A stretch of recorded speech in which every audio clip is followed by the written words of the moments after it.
Red hyper English में कहा जाता है, हाइफर का वर्ड गाय के लिए बोला जाता है, और ऐसी गाय के जिसको कभी भी खेती बाड़ी के लिए यूज़ ना किया जाए, कभी उसका दूध ना दोया जाए, और इस तरीके से यानी वो बिल्कुल जवान हो, उनकी जो अपनी शरीयत है टेम्पर्ड फॉर्म में, उसके तहत कम अज़ कम उसकी उम्र 3 साल होगी तो वो उसकी कुर्बानी करेंगे, और वो अप्रैल 2024 के अंदर उसकी उम्र 3 साल हो जाएगी सबकी।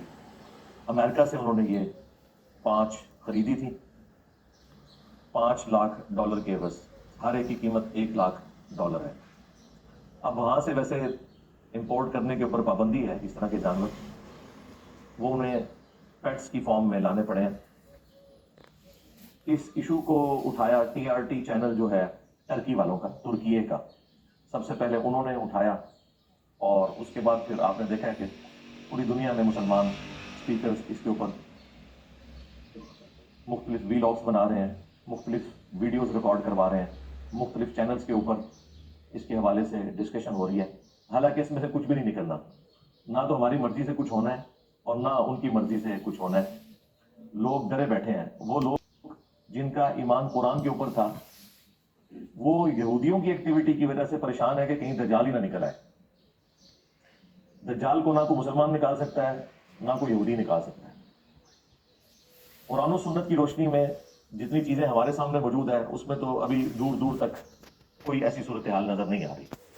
रहा मुसलमानों का इशू, तो वो तो मुसलमानों पे जब भी कभी कोई मुश्किल वक्त आए तो वो इमाम महदी के आने का इंतज़ार करना शुरू कर देते हैं और दज्जाल के निकलने से मुतल्लिक खबरें देना शुरू कर देते हैं। इससे ज़्यादा मुश्किल वक्त मुसलमानों पे तातारियों की शक्ल में आया था, और वो इतना बड़ा फितना था कि उसके आगे कोई बंद नहीं बांध सका। तावक्ते के अल्लाह ताला ने उसे कमज़ोर किया, और फिर उन्हीं में से लोगों ने इस्लाम भी कबूल किया।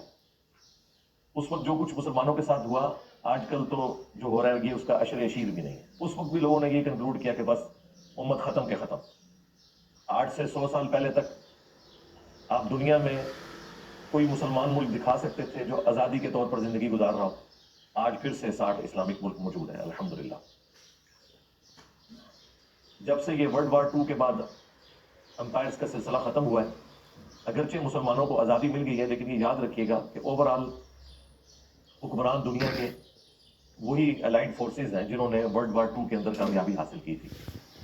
लेकिन इस दफ़ा वर्ल्ड ऑर्डर चेंज हो गया। पहले तो जो भी कब्जा करता था दूसरे के मुल्क के ऊपर, वो उस पर बरह रास्त हुकूमत करता था, लेकिन अब चूंकि कौमों नेशंस की बुनियाद के ऊपर मुल्क बन चुके हैं, एम्पायर्स टूट चुकी हैं, लिहाजा अब जो रूल करने वाला मामला है वो डायरेक्ट नहीं है, इनडायरेक्ट है।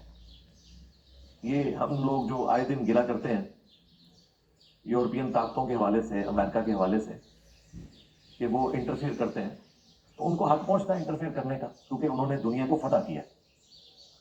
और इस दफ़ा जो कि फतह करके उन्होंने मुल्क हमारे हवाले किए और सिर्फ हुक्मरानों को काबू किया, इसलिए हमें लगता है कि हमें आज़ादी मिली हुई है। इस वक्त हुकूमत उन्हीं के पास है जिन्होंने दूसरी जंग अजीम के अंदर पूरी दुनिया को शिकस्त दी। सल्तनत उस्मानिया जंग अजीम अव्वल में ख़त्म हुई, और कुछ थोड़ी बहुत रमक थी तो वर्ल्ड वार 2 के बाद वो भी ख़त्म होगी मुसलमानों की। लिहाजा अब इस प्रेजेंट वर्ल्ड के अंदर सिर्फ जोश पे मबनी तकरीरें करने से, बातें करने से, वीलॉग्स बनाने से कोई मसला हल नहीं होना, जब तक कि हम उन्हीं उसूलों के ऊपर तरक्की नहीं करेंगे जिन उसूलों के ऊपर आज के मॉडर्न वर्ल्ड के अंदर कौमों ने अपना मकाम हासिल किया, यानी साइंस और टेक्नोलॉजी के अंदर। बाकी आपको जो मर्जी कोई कहता रहे, यदि हम 2 अरब हैं, 2 अरब छोड़ दें, आप 10 अरब भी हों, तब भी कोई फर्क नहीं पड़ता, जब तक आपके पास टेक्नोलॉजी नहीं है। ये ज़हन में रखिएगा। मैं बार बार एक मिसाल देता हूँ, लोगों को बुरी लगती है, आज मैं नाम लिए बगैर मिसाल दे देता हूँ। मुसलमानों के बड़े जंगी लीडरों में से कोई पुराना लीडर, उस जैसे 1000 लोग भी आज अगर मैदान जंग में उतर आए, तो एक यहूदी क्लाशनकोफ के साथ, ये भी अब खैर पुराना इंस्ट्रूमेंट हो गया है, अब तो इससे जदीद असले आ चुके हैं, वो सामने से आए तो कोई उस एक का मुकाबला नहीं कर सकता, सीधी सी बात है। और जो सबसे बड़ा इशू इस वक्त मुसलमानों के साथ है वो एयर स्ट्राइक्स वाला इशू है। हमारे पास फजाइया की जो ताकत है ये बहुत कमज़ोर है एज़ कम्पेयर टू अमेरिका के और यूरोप के, और यही वजह है कि तालिबान को 20 साल लगे हैं अभी भी उन्होंने कोई अमेरिकन को शिकस्त नहीं दी है। अमेरिका खुद छोड़ के चला गया अफगानिस्तान, क्योंकि उन्हें एक भारी एक खर्चा करना पड़ रहा था। अदरवाइज अगर आप भी वो चाहते तो सस्टेन करते। जमीनी जंग में वो मुकाबला नहीं कर सकते थे, और उसमें भी कोई मुसलमानों का बनाया हुआ असला नहीं था। ये असला रशिया देता था तालिबान को। ज़ाहिर है उनके पास तो कोई टेक्नोलॉजी नहीं है। रशिया ने जो कोल्ड वार हारी थी अमेरिका से इन्हीं अफगानियों के थ्रू, उसका बदला फिर उन्होंने उतारा। तो असला उनका, टेक्नोलॉजी उनकी, और हमारे पास सिर्फ व्हील ऑर्गन बनाने के लिए, लोगों के खून गरमाने के। तो इन ख्वाबों की दुनिया से बाहर निकले और रियल वर्ल्ड को पहचाने। ये कोई बुज़दिली वाला मामला नहीं है, ये हकायक वाला मामला है, और हकायक के साथ ही दुनिया चलती है। सैयदना खालिद इब्न वलीद रज़ियल्लाहु ताला अन्हु अगर मैदान जंग में तलवार के साथ आते थे तो सामने से रोमन जनरल भी तलवार के साथ ही आता था। ये नहीं था कि उसके हाथ में कोई पिस्टल थी, वरना वो तो हज़रत खालिद इब्न वलीद को करीब ही ना लगने देता। तो ये जो आपको एक झूठ बोला जाता है ना कि बराबर का असला नहीं था और सहाबा इकराम ने फतूहात हासिल कर ली, पार्शली ये बात दुरुस्त है। क्वांटिटी वाइज उनके बराबर का नहीं था, लेकिन क्वालिटी वाइज वही था। तलवार के मुकाबले पे तलवार ही होती थी। आज वो ये बताए हमारे असले क्या इस काबिल है कि हम उनको आंखें दिखाएं? हमारे पास F-16 है, और उसके भी जो पुर्जे खराब होते हैं, कोई इशू होता है तो हमें अमेरिका की मिन्नतें करनी पड़ती हैं। और इसराइल के पास F-35 है, 16 दूनी 32, 3 विच जमा करो तो 35 आता है। F-16 और वो F-35, इतना फर्क है। उसे रनवे पे भी भागने की जरूरत नहीं है, ऐसे ही उड़ता है और ऐसे ही वो उतर भी जाता है। और ये तो मैंने आपको एक चीज बताई है, और काफी सारी चीजें हैं। और इसराइल ने साबित किया है 67 में उसने पूरी अरब दुनिया को शिकस्त दी है। उसके बाद से भी जो सूरत हाल है वो आपके सामने। इस वक्त यूरोप और अमेरिका इसराइल की पुष्टि पर खड़े हैं, और हमारे मामला सिर्फ दुआओं तक ही हो सकते हैं, या ज्यादा से ज्यादा हम कोई मुजम्मती इकरारात पेश कर सकते हैं। बाकी ये कहना कि हम 2 अरब हैं, हम ये कर देंगे, हम वो कर देंगे, ये सारी बातें हम 7 अक्टूबर को भी सुन रहे थे, और एंड रिजल्ट आपके सामने है। मैंने पहले दिन ही कह दिया था कि अब इसराइल इस मामले को फिनिश करेगा बिल्कुल।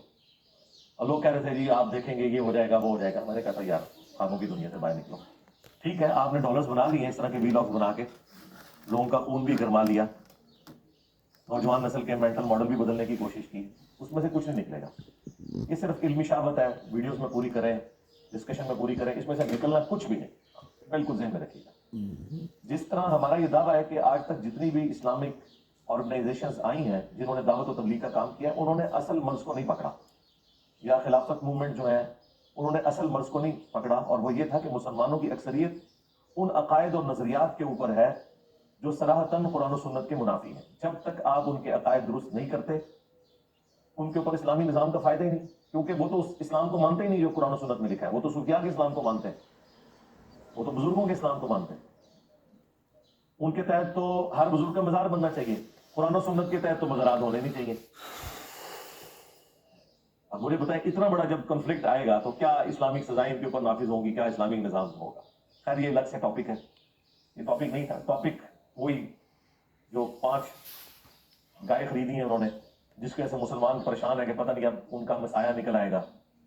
एंटी क्राइस्ट, मसीह दज्जाल, झूठा दज्जाल, वो भी मसाया है, वो झूठा मसाया है। और हम ईसा मसीह के मानने वाले हैं जो कि सच्चे मसीह हैं।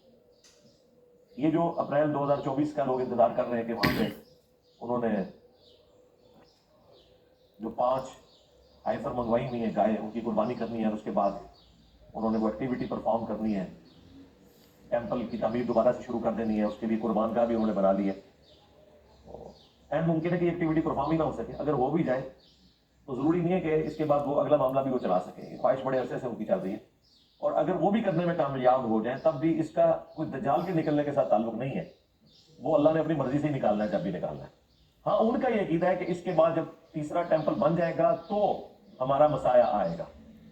ये उनका अकीदा है, ये मुसलमानों का अकीदा नहीं है। हाँ, मुसलमानों का ये अकीदा है कि झूठा मसाया आएगा जो यहूदियों को लीड करेगा, और सच्चे मसाया ईसा इब्न मरियम है जो उस दज्जाल को कत्ल करेंगे। और इसके ऊपर मैं काफी दफा तफसीलन वीडियोस बना चुका हूँ। आज टॉपिक नहीं कि मैं उसे डिस्कस करूं, आज इस मेन टॉपिक को हम डिस्कस कर रहे हैं इस हवाले से। جو اس وقت ٹیمپرڈ فارم میں تورات موجود ہے، انجیل مقدس کے نام سے جو بائبل سوسائٹی انارکلی لاہور والے ہیں وہ مفت بھی بھجوا دیتے ہیں.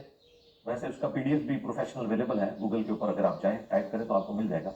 اس میں جو اولڈ ٹیسٹمنٹ ہے تورات اور نیو ٹیسٹمنٹ یعنی انجیل اور باقی انبیاء کے صحائف اور زبور اور باقی جو چھوٹی چھوٹی کتابیں ہیں وہ اس کے اندر موجود ہیں. اس میں جو اولڈ ٹیسٹمنٹ ہے اس میں آپ کو ایک چیپٹر ملے گا بک آف نمبرز، گنتی کا باب. اس میں جو چیپٹر نمبر 19 ہے اس میں پاکی حاصل کرنے کا طریقہ، یہ ایک باقاعدہ پورا چیپٹر ہے جس میں آلموسٹ 22 آیات ہیں. اس میں جو یہودیوں کے ہاں پاکی حاصل کرنے کا طریقہ ہے، ان کے پریسٹ کے لیے یا ربائی ان کو کہتے ہیں وہ